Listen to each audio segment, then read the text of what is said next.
Hello, কি অবস্থা সবার? আজকে আমাদের হচ্ছে পাস্ট টেন্সের ক্লাস শুরু হচ্ছে আর কি।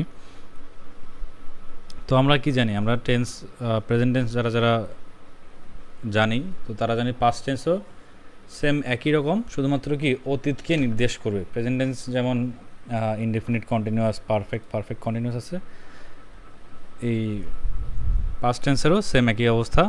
ইনডেফিনিট কন্টিনিউয়াস পারফেক্ট সবগুলোই সেম, শুধুমাত্র কি পাস্ট ফর্মে হবে।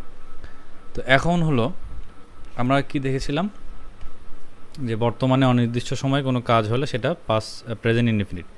আর এটা হচ্ছে যেহেতু এই কাজটা আমাদের কি হচ্ছে অতীতে হয়েছিল, তো এই জন্য আমাদের এটা কি হবে, এটা হচ্ছে পাস্ট ইনডেফিনিট টেন্স।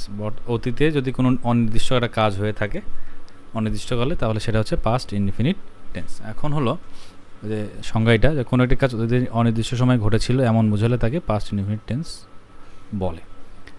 এটার স্ট্রাকচার কি, সাবজেক্ট প্লাস ভার্বের সেকেন্ড ফর্ম বা পাস্ট ফর্ম, আর হচ্ছে অবজেক্ট। যেমন আই অ্যাট রাইস, আমি ভাত খেয়েছিলাম। তো এইখানে একটা জিনিস একটু খেয়াল করে দেখেন, সেটা হলো করেছি যে কি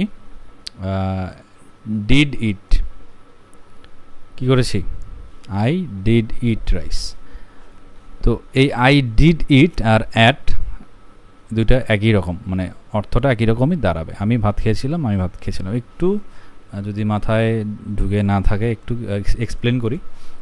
যেমন কি আই ডিড ইট রাইস এবং আই অ্যাট রাইস দুটার অর্থই একই। অতীতকে নির্দেশ করতে শুধুমাত্র একটি ভার্ব দ্বারা অতীত নির্দেশ করলেই হবে। যেমন এই যে ডিড দ্বারা আমি অতীতকে নির্দেশ করেছি, তো এখানে আমার আর ইটটাকে অ্যাড করতে হয়নি। আর যদি আমি ডিরেক্ট অ্যাট লিখি তাহলে আমাকে আর এই ডিডটা লেখার প্রয়োজন নাই। যেমন ওই যে আই ইট রাইস আর আই ডু ইট রাইস দুটার অর্থ কি একই রকম, সেরকম আই অ্যাট রাইসে এখানে কি ডিড ইট মানে হচ্ছে অ্যাট, মানে ডিড ইট মানে হচ্ছে কি, যেমন কি ডিড গো মানে হচ্ছে ওয়েন্ট, মানে আমি গিয়েছিলাম এরকম।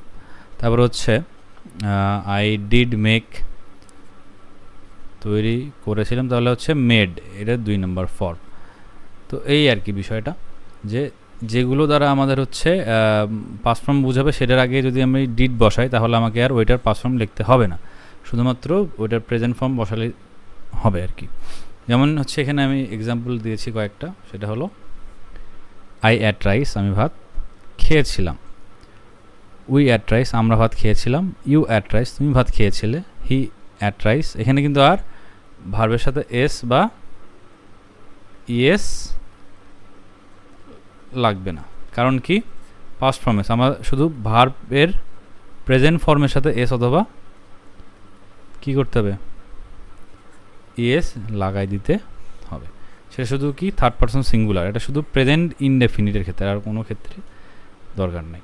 তো এই আর কি, she ate rice, I ate rice, Rahim ate rice. Rahim ates rice এরকম হয় না, হি অ্যাটস রাইস এরকম কি এরকম হবে না, এটা কি হবে, এই যে হি অ্যাট রাইস। তো এখন আমরা এই টেন্সটাকে মানে প্রশ্ন করব। তো এই ক্ষেত্রে আমাদের কি করতে হবে, ইন্টারোগেটিভে যদি আমরা প্রশ্ন করি, তো আমরা জানি কি প্রশ্ন দুইভাবে হয়, একটা হচ্ছে অক্সিলারি ভার্ব দিয়ে, একটা কি ডাব্লিউএস কোশ্চেন দিয়ে। তো এখন হচ্ছে আমরা আই ডিড ইট এইরকম কেন লিখলাম, আর হচ্ছে আই মানে আই অ্যাটের পরিবর্তে আই ডিড ইট কেন লিখলাম, কারণ কি এই যে প্রশ্ন করব যখন আমরা, তখন এটা আমাদের প্রয়োজন হবে। একটু চিকন করে নেওয়া হবে। আচ্ছা, তো এই যে আমরা কি ডিড আই ইট রাইস মানে কি আমি কি ভাত খেয়েছিলাম, মানে ওই যে শিওর হওয়ার জন্য আমরা কি করছিলাম, যে আমি একটা জিনিস শিওর হওয়ার জন্য, মানে হ্যাঁ বা না উত্তরে নেওয়ার জন্য আমরা এইরকম প্রশ্ন করতে পারি। তাহলে কি ডিড উই ইট রাইস, আমরা কি ভাত খেয়েছিলাম। ডিড ইউ ইট রাইস, তুমি কি ভাত খেয়েছিলে। ডিড হি ইট রাইস, সে কি ভাত খেয়েছিল। Did she, did it, did Rahim. তো এরকম কোনো প্রশ্ন তো যদি আমরা হ্যাঁ অথবা না দিয়ে উত্তর নিতে চাই, সেক্ষেত্রে আমরা ডিড এইভাবে প্রশ্ন করতে পারি, ডিড দিয়ে। তো এখন আমরা যদি নেগেটিভ করি সেন্টেন্সটা, অথবা না বোধক যদি করতে চাই, তাহলে কি করতে হবে, আই ডিড নট, ওই ডিডের পরে নট বসে। এখন আই নট ইট রাইস এরকম হয় না, তাহলে কি আই ওই যে ডিড নট, মানে আই নট ইট রাইস এরকম যদি আমি দিই তাহলে ওই যে প্রেজেন্ট ফর্মেই মনে হচ্ছে প্রেজেন্ট, কিন্তু তারপরেও ডুটা লাগবে। তো ডু এর পাস্ট ফর্ম হচ্ছে did. I did not eat rice, আমি ভাত খাইনি। We did not eat rice, আমরা ভাত খাইনি। You did not eat rice, তুমি ভাত খাওনি। She did not eat rice, সে ভাত খায়নি। It did not, Rahim did not. এখন যদি আমরা এটাকে ওই যে সেম অবস্থা যদি ডাব্লিউএস কোশ্চেন দিয়ে করি তাহলে who did eat rice,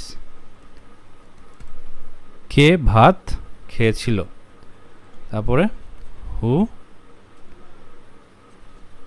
did not eat rice, কে ভাত খায়নি।